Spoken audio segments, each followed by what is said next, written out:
News 12 High School Football Overtime, powered by Pioneer Metal Depot. Welcome to Saturday Overtime. I'm Rick Nyman. And I'm Brian Armstrong. The Tyner Ram train has morphed into the Tyner Ram bus since their new stadium isn't ready yet. The Rams have been on the road for the last 2 years. Rams crank up the team bus again Friday for a trip to Red Bank. Game of the Week, brought to you by Center for Sports Medicine and Orthopedics. Despite it being on the road, a huge Tyner turnout, and they ended up being a witness to an incredible first half, tied at 14. A late second quarter, Tyler Anderson finds himself a man who gets knocked out of bounds, but not before moving the chains. And then that's going to lead to Anderson keeping it himself, plunging into the end zone. That gives Tyner the 21-14 lead. Go ahead, take a bow. Under a minute and a half, Red Bank trying to respond. Jones gets it out, and his receiver won't go down, breaking a few tackles. Then the ball pops out at the end, but they're saying he was down on the turf, so that sets this up. Half a second left in the half. Jones scrambling around, looking, finds a wide open receiver, overthrows him, 21-14 at the half. Anderson to De'Arion McNeely, beautiful cutback against the grain, and that sets Tyner up first and goal. But that drive would come up empty with a turnover on downs as Red Bank brings the heat, still 21-14. Tyner game had a lengthy delay and a heavy police presence report of fights, and there were causes and people were removed from the game in handcuffs, and the game did resume as Tyner won 21-20. Signal on the new turf hosting Soddy Daisy, who got their new turf last season, and the ball hitting the turf in the first quarter, bouncing around and eventually recovered by Soddy's Emery King.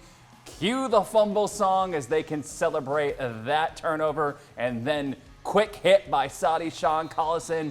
Big hit, 7-0, Soddy leads. Next Soddy drive, Logan Alexander with the speed outside, but that's too far outside. 15-yard penalty will be added after the late hit, setting up Tucker Ross to Aiden Hollis. Sprints past everybody, cuts back, and it's a sea of black jerseys behind him as he goes into the red grass. 14-0 Trojans. Soddy would add another score and win 21-0.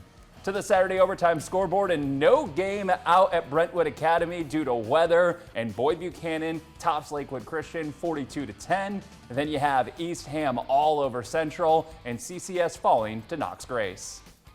South Pitt suffered their first home loss in 20 years last week as they fell 10-0 to Silverdale. Wouldn't get any easier for the 1A Pirates this week. They faced an undefeated Sequatchie County team who is ranked second in Class 3A.